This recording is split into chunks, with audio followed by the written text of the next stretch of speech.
The backup story from the second issue of The Conjuring the Lover is called The Bloody Bride, and it tells the story of the wedding dress from Ed and Lorraine Warren's artifact room.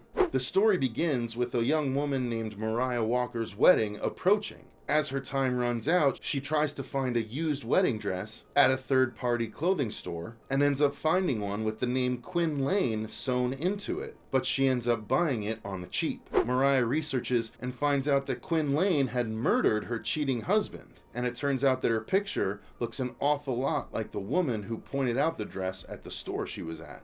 That night, Mariah has a nightmare of Quinn's backstory, and it turns out that she apparently killed more than just her husband. As Mariah gets ready for her ceremony, she's visited by Quinn's spirit. But later, when she walks down the aisle towards her new husband, he lifts the veil and sees a Mariah who now looks an awful lot like Quinn, complete with bloody eyes and presumably murderous tendencies. Later, a woman named Lucy Baker enters a used clothes store and is pointed to a particular dress by an employee that looks a lot like Quinn once again. And it turns out that the dress now has the name Mariah Walker embroidered into it.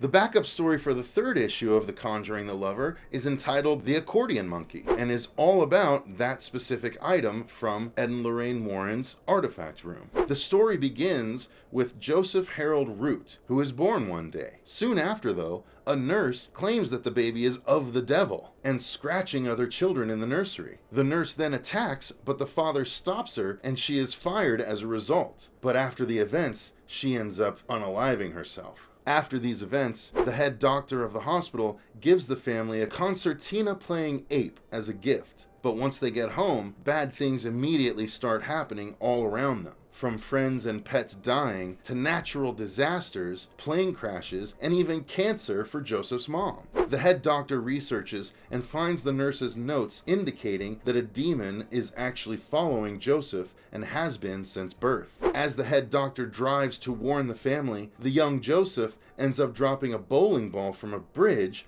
which goes right through the doctor's windshield and his head. As Joseph walks away, the concertina playing ape plays its tune, and Joseph's shadow reveals a demon is still very much attached to him.